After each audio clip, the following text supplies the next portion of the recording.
J'en ai assez que le Jura ne soit pas connu et reconnu à sa juste valeur, parce que de la valeur, il en a.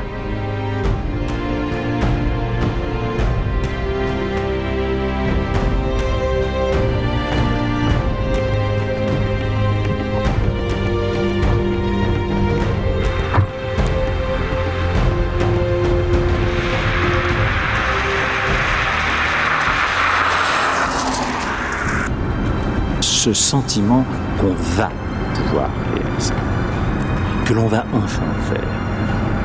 Vous faites passer dans la réalité ce qui est chez vous une conviction.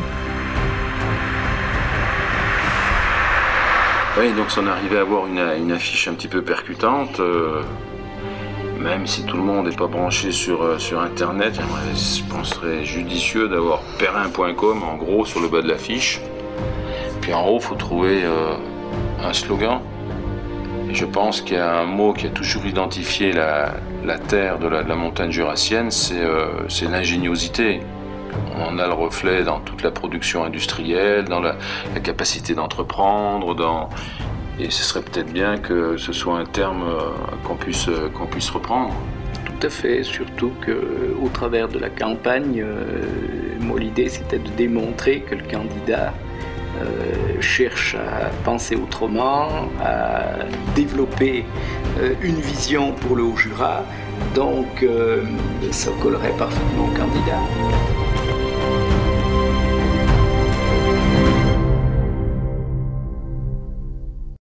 Donc là ça filme ?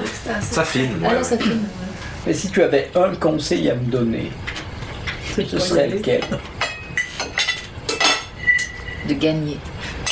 Je pense que ça passe par prendre en compte que les gens ne savent pas ce que c'est que leur conseiller général et à quoi il sert.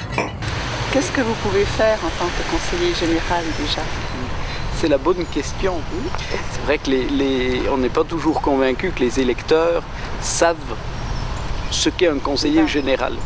Moi, l'idée du conseiller général, c'est de dire c'est un défenseur de son canton au département, mais c'est aussi un acteur de la politique départementale. L'APA, aider l'handicap ou les personnes handicapées, le RMI, j'en passe et des meilleurs, l'environnement, notamment l'assainissement, et puis après, il y a l'aide aux communes, partenariat étroit avec les conseils municipaux par rapport à leurs projets, soutenir leurs projets, essayer de faire en sorte que sur son canton, les investissements soient cohérents, l'argent public n'est pas extensible à souhait. Il y a les problèmes de voirie aussi. Tout ce que vous venez de citer nous touche de toute façon. Les problèmes, tous les soucis que l'on entend actuellement sont là et nous interpellent quelque part. Oui, donc Raphaël, tu me demandais ce que j'attendais du conseiller général. Compte tenu des compétences obligatoires aujourd'hui du conseil général, les gros postes, on sait, c'est le social, c'est les routes, les transports scolaires, etc. Et c'est vrai que les aides directes aux communes aujourd'hui sont beaucoup moins importantes. La conclusion de tout ça, c'est qu'effectivement, le conseiller général doit avoir la logique départementale. Je pense qu'il doit avoir comme objectif le développement harmonieux du canton, et aussi du département dans son ensemble. Tous les cantons ne sont pas les mêmes. Ici, on a des secteurs géographiques, économiques, sociaux qui ne sont pas les mêmes. Donc, je pense qu'il faut en tenir compte. Bon, il y a un plateau, il y a une ville, il y a de la montagne, et puis il y a la vallée quand même. Tout à fait. C'est vrai que la vallée est sans doute le secteur que je connais le moins, objectivement, par rapport à ses attentes, ses besoins. Je voulais aussi dire qu'un élu d'hiver gauche, comme c'est ton cas, ne doit pas oublier que le développement doit surtout libérer l'homme, je pense, et non pas l'asservir. Et on me posait une question, pourquoi d'hiver gauche ? Eh bien, d'hiver, je dirais que c'est le résultat d'une éducation. Je ne peux pas penser d'une seule manière. J'aime pouvoir garder ma liberté de penser. Alors pourquoi de gauche ? De gauche parce que là encore, c'est le résultat d'une éducation. Avant tout, la justice, être juste. Et peut-être que la gauche a une connotation, défendre les petits contre les riches, mais d'une manière ou d'une autre, c'est défendre tous ceux qui méritent d'être défendus à un moment donné. Et je crois qu'être de gauche, c'est être juste. Il dit le socialisme, en définitive, c'est quoi? C'est un amour de la justice et c'est une exigence de solidarité. Et puis il ajoute, c'est un refus de la violence. Nous sommes à l'avant les Saint-Claude. J'ai la gorge serrée parce que c'est vrai que je pense à mon collègue Philippe Passot. J'ai été touché sur ma commune par des licenciements, problèmes économiques. Je pense à lui, c'est vrai que c'est notre hantise, nous les maires, d'être concernés par des problèmes économiques d'entreprises qui étaient des fleurons. Smoby était un fleuron de l'économie locale. Quand j'étais étudiant en économie à Besançon, cette entreprise était cotée en bourse. On était tout excités parce qu'on était fiers du Haut-Jura, de son industrie. Aujourd'hui, les choses changent. Je ne sais pas si on vieillit vite ou si l'économie s'accélère, mais on est dans une situation particulière et il faut faire face, il faut toujours rebondir, ne jamais abdiquer. Alors que peut faire le conseiller général dans une situation comme celle-là? Il faut qu'il ait capacité à faire en sorte que les salariés soient au courant de la situation. Je pense que chez Smoby, ça n'a pas été le cas. Et le conseiller général doit être là pour convaincre les repreneurs de l'intérêt du savoir-faire local et l'intérêt du secteur. On peut se poser la question, à l'époque où toutes ces entreprises ont rapporté beaucoup au département, comment se fait-il que ce ne soit pas à ce moment-là qu'on ait désenclavé le Haut-Jura véritablement? Donc nous sommes à l'Échère, une des 19 communes du canton de Saint-Claude, une commune un petit peu mise à l'écart au niveau des technologies haut débit pour Internet. 15 millions d'euros, une belle enveloppe pour remettre 300 km de fibre optique sur le département.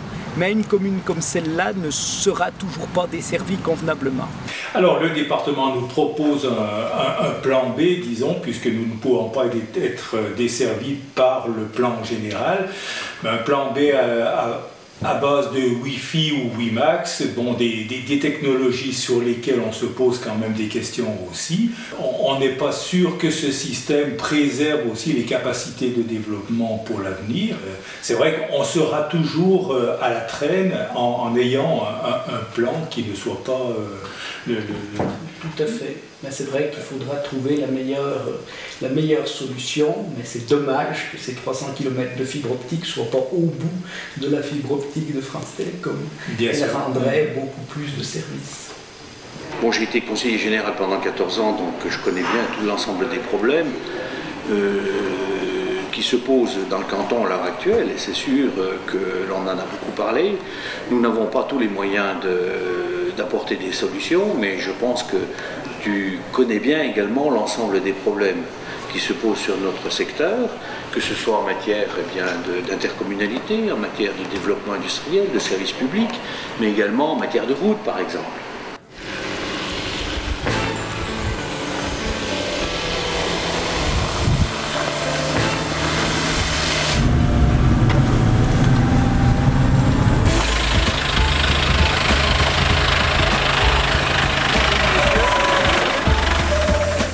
Tu sais que je suis candidat au cantonal.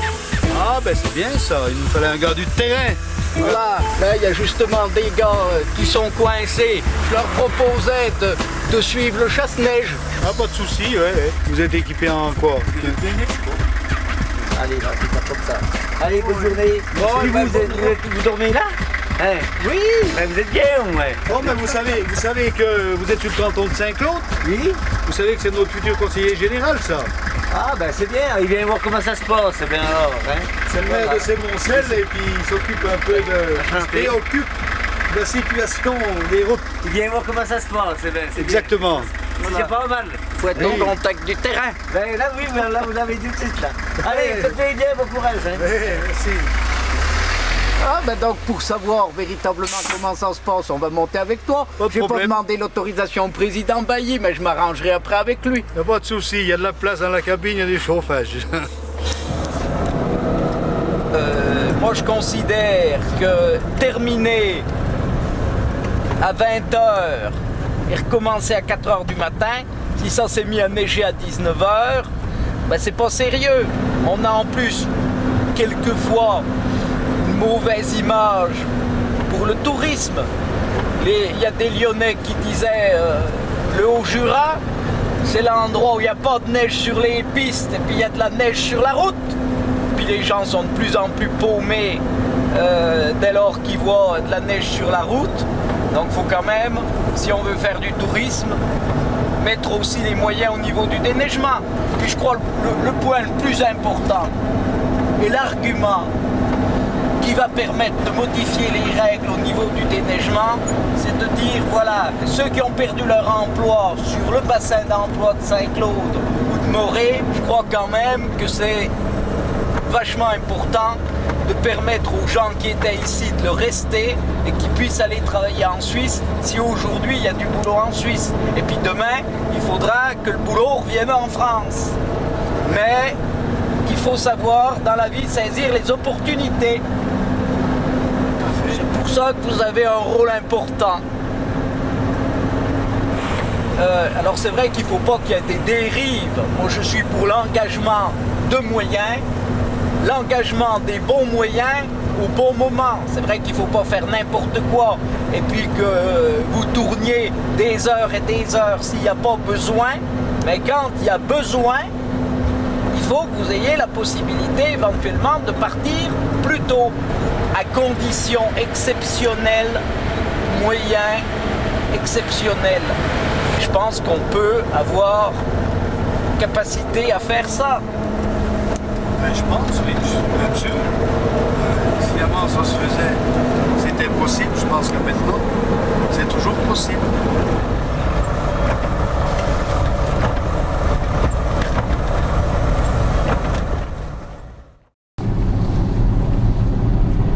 La vie publique, je connais bien. J'ai été élu la première fois conseiller municipal de Sémoncel en 1989. Seul élu d'une liste d'opposition à Jean-Paul Barbe, qui était maire à l'époque, et je ne partageais pas la même vision de mon territoire. En 2001, j'ai été élu maire de Sémoncel, et je crois qu'il est important que les gens qui ne me connaissent pas, qui pensent peut-être encore que je ne suis pas du terroir, se rendent compte des réalisations qu'on a pu faire en un mandat, en 7 ans, sur une petite commune de 650 habitants.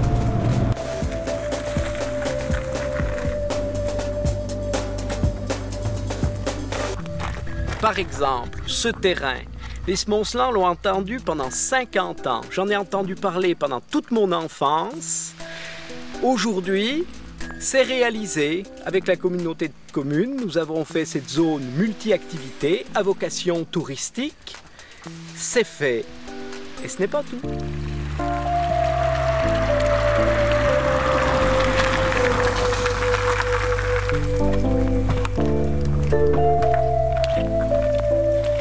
Et oui, à Sémoncel, on a 14 associations, de nombreux bénévoles actifs. Et pour eux, je crois qu'il est important de réaliser une maison des associations, avec au cœur le Cercle Amical, une association qui avait une licence 4. Eh bien, aujourd'hui, c'est un élément fédérateur et nous avons réhabilité cette maison pour les associations.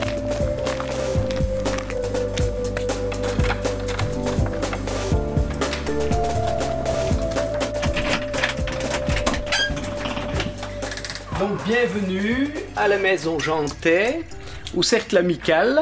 Donc cette maison a été réhabilitée avec une subvention du ministère de l'économie solidaire, 30 000 € de subvention. Il y a 2 projets en Franche-Comté qui ont été retenus, un à Besançon et un à Sémoncel, sur la base de cette idée fédérer les associations, les bénévoles et mettre à disposition des gens un café avec un cybercafé.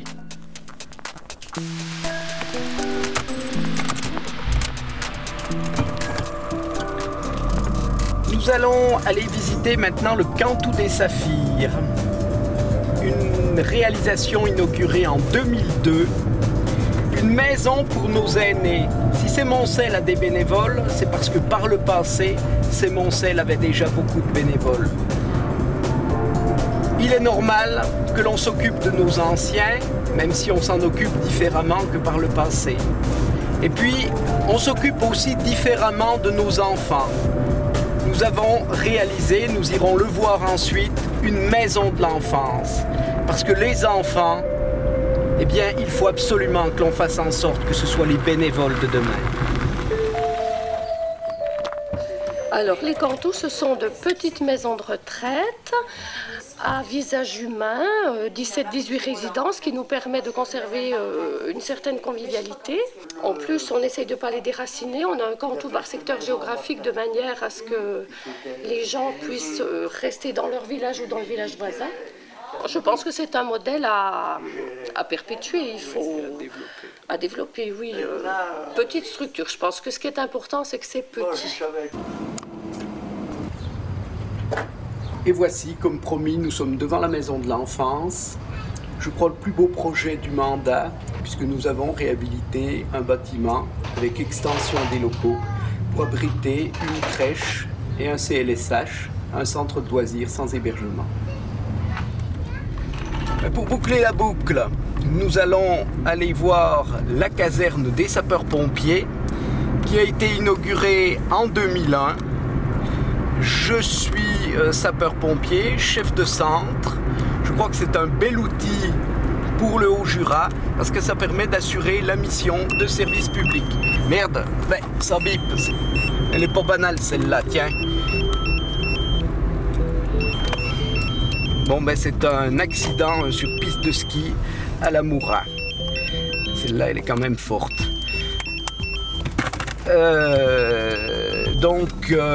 Ben, je suis obligé d'aller prendre mon poste parce que je suis d'astreinte actuellement. Bon, ça va, il y a déjà des pompiers à la caserne. Ça va faciliter le départ, je pense. De toute façon, il faut qu'on soit parti dans les 8 minutes.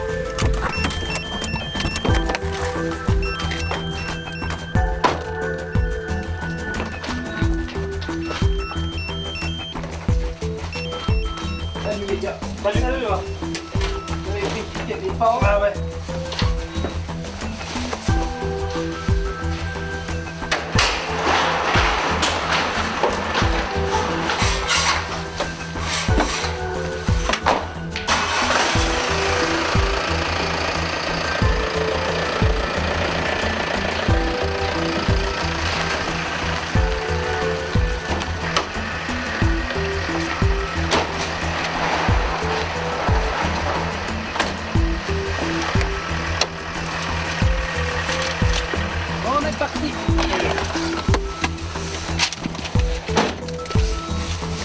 VSAB Semoncel, parti pour intervention, commune de la Moura, effectif 102, reçu pour Codis.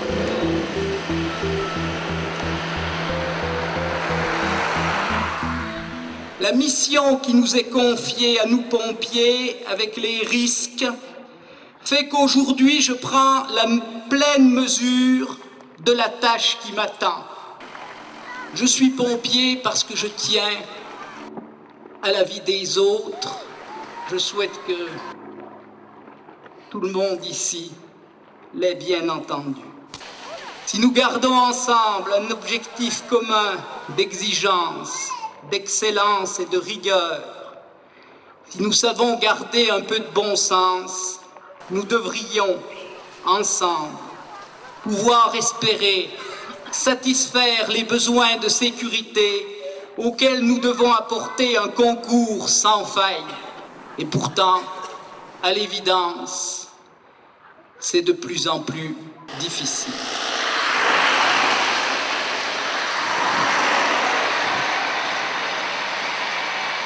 Je m'appelle Anne Croupiron, j'ai 38 ans, je suis la suppléante de Raphaël Perrin, donc je suis venue à la politique en commençant par l'international, donc très jeune j'ai beaucoup voyagé, donc j'ai une vision assez globale des choses qui petit à petit m'a amenée à redécouvrir ma propre région. Maintenant j'ai très envie de m'y investir. J'ai un parcours professionnel pas très courant, j'ai publié à 25 ans un roman chez Gallimard, dont j'ai assez bien vécu pendant assez longtemps. Je fais partie du Parti Socialiste et c'est le candidat qu'au sein de notre section nous avons décidé de soutenir. À Saint-Claude, il nous manque une vraie salle de spectacle, qui ait une bonne acoustique, qui soit polyvalente, un petit peu l'équivalent de Jura Park à Lons, adapté à l'échelle de la ville, mais il faut qu'on puisse avoir des spectacles. Il ne faut peut-être pas le raisonner à l'échelle de la ville, il faut peut-être se dire que ce canton, voire au-delà de ce canton, parce que le canton des Bouchoux est tout proche, de raisonner une salle de spectacle, une véritable salle de spectacle dans ce cadre-là, et c'est là où l'intercommunalité peut avoir un véritable intérêt si on accepte de réfléchir un petit peu plus globalement. Et un canton, c'est déjà une façon de réfléchir plus globalement. Tu as été à Rosset au collège? Oui. D'accord, donc tu connais mieux l'établissement que moi. Moi j'ai fait toute ma scolarité au Pré-Saint. Oui, il a très peu changé l'établissement, il est voilà. resté le même. D'accord, donc les collèges, compétences du département. Tout à fait. Les lycées, compétences de la région, pas de confusion des genres. L'éducation, c'est important. Le collège est de la compétence du département, donc il faudra vraiment regarder les choses de très près. Le collège, c'est l'époque de l'adolescence, donc c'est là où la personnalité se forme. C'est là où les enfants peuvent se rencontrer entre différentes catégories sociales, différentes communautés, donc apprendre à se connaître. Et quand on se connaît, à défaut de s'aimer, on se respecte. Et on peut résoudre un petit peu comme ça des problèmes de racisme, des problèmes de haine entre communautés. Donc c'est vraiment important qu'on le défende. Mais voilà un exemple de réalisation sur le quartier des Avignonnais. On l'a fait aussi sur tout le territoire des Hautes-Combes. C'est la mise en place de containers semi-enterrés. Alors moi je pense, en ayant fait ce choix au SICTOM, je suis vice-présidente du SICTOM, on a fait le choix du développement durable. Et là on associe la population puisqu'on leur demande un petit effort supplémentaire de venir porter leur sac ici. On les responsabilise, on les sensibilise au développement.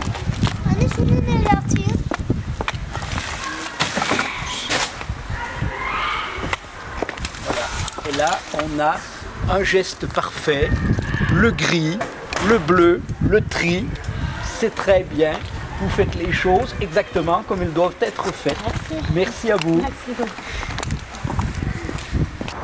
Le centre hospitalier, c'est quand même un outil structurant sur un secteur. Et il est là. Demain, que sera-t-il exactement? Il faut toujours se poser cette question, même s'il est clair que je crois que, quels que soient les candidats, ils vont tous être pour la défense de l'hôpital. Il est nécessaire que une coopération se noue au niveau du centre hospitalier. Avec la télémédecine, ça existe aujourd'hui et que c'est un point sur lequel on peut travailler pour essayer de pallier à l'absence actuelle de médecins spécialistes qui sont rares sur le marché et que l'on a des difficultés à faire venir à Saint-Claude. Je crois que l'attractivité est particulièrement importante. Alors sur l'hôpital, c'est quand même la grande question. Est-ce qu'on aura la possibilité de le maintenir et encore combien d'années? Pas plus tard qu'hier, dans une intervention un petit peu lourde d'une personne à double fracture sur une piste, il a souffert terriblement en arrivant jusqu'à Saint-Claude. Et il me disait, mais c'est pas possible, il y avait un hôpital plus près.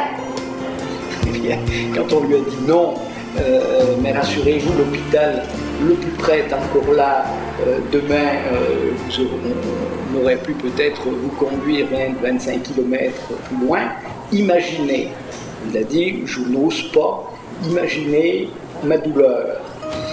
Saint-Claude, au cœur du canton. Saint-Claude, ville capitale, capitale mondiale de la pipe et du diamant.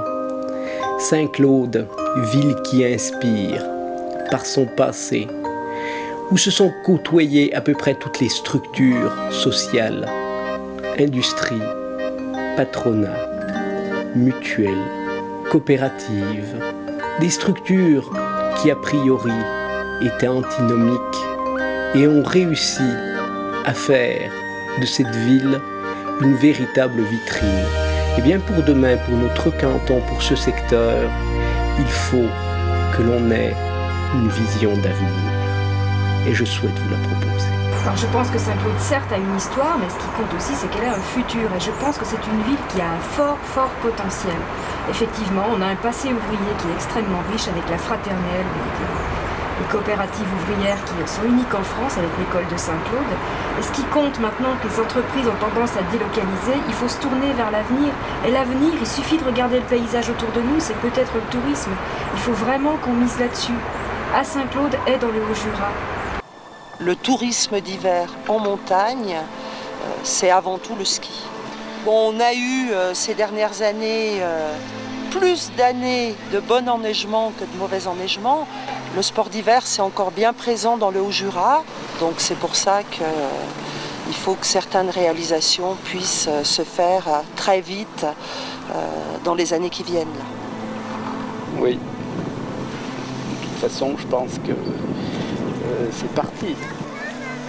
Je pense que cette installation, ce télésiège, ça a boosté déjà un petit peu le site. Et là, on a vu aux vacances de Noël une très bonne fréquentation.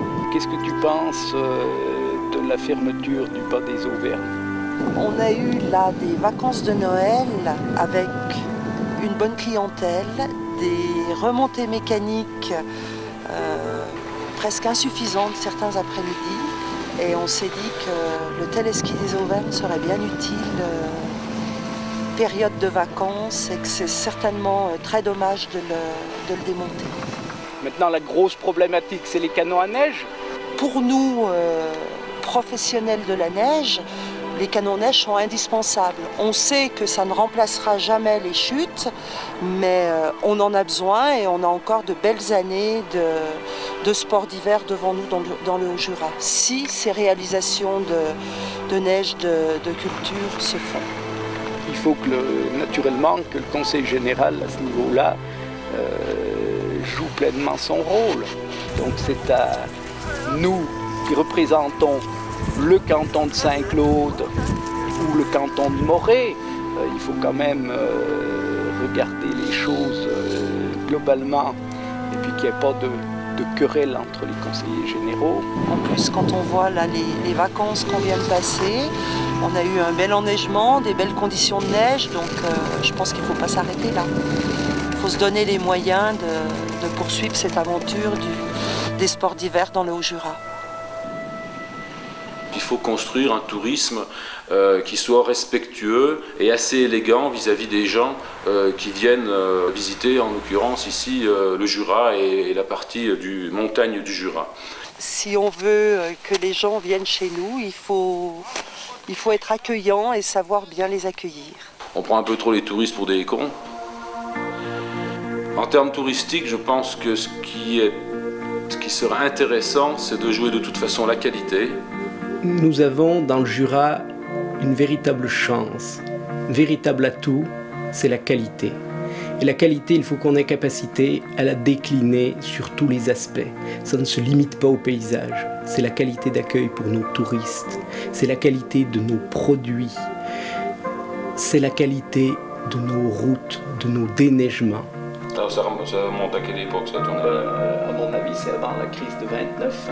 Sans faire de passéisme ni de ne penser qu'aux difficultés, on a une main-d'œuvre qui a des savoir-faire, c'est-à-dire une main-d'œuvre qui est qualifiée depuis des lustres, et que cette main-d'œuvre, elle a la capacité de créer, de continuer à créer et de faire des produits de qualité.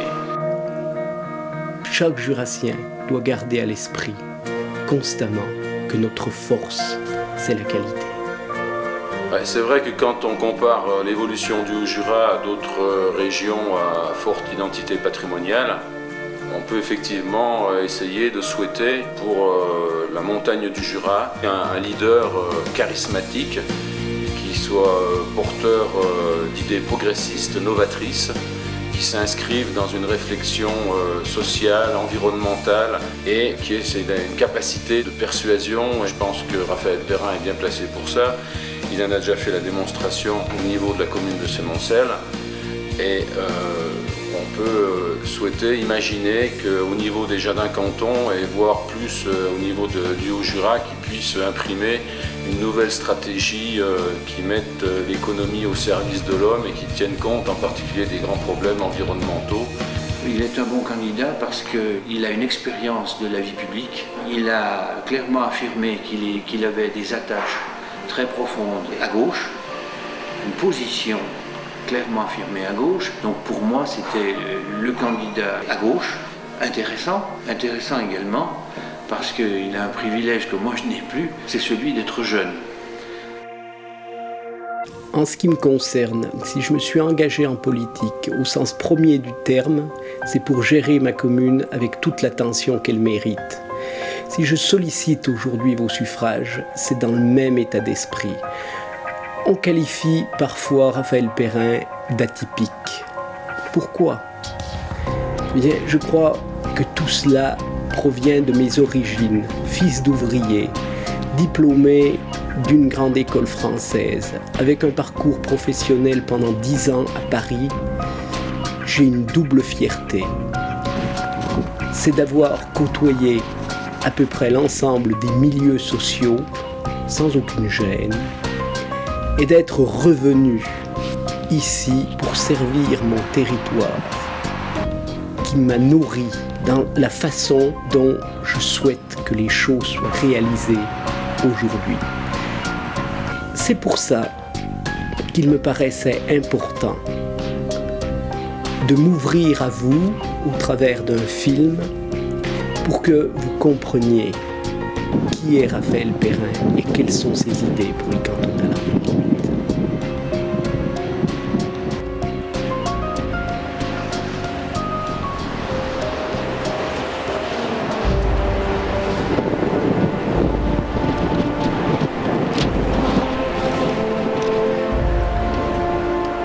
En 2008, pour le département et le canton, je ne veux pas de fausses idées. Je veux que face à l'adversité, face aux problèmes économiques, il y ait une pluralité d'échanges, un consensus sur les priorités.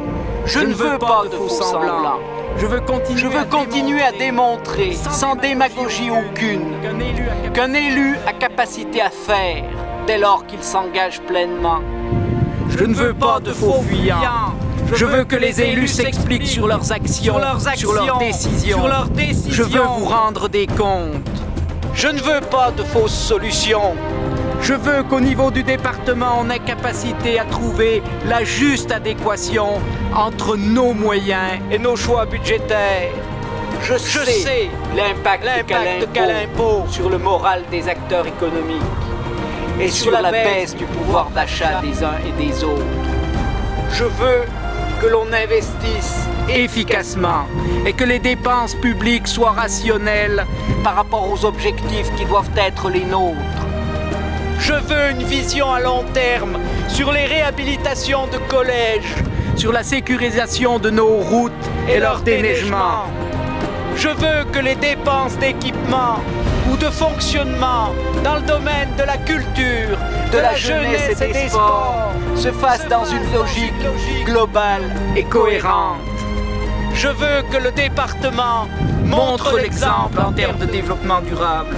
Je veux que les dépenses dans le domaine social, qui sont lourdes, servent ceux qui en ont besoin, qui en ont véritablement besoin, et non pas ceux qui essaieraient abusivement d'en profiter. Comme le disait Michel Rocard, nous sommes en politique pour servir et non pas pour se servir. Ce principe a forgé mon éducation. Il est aujourd'hui au cœur de mes actions.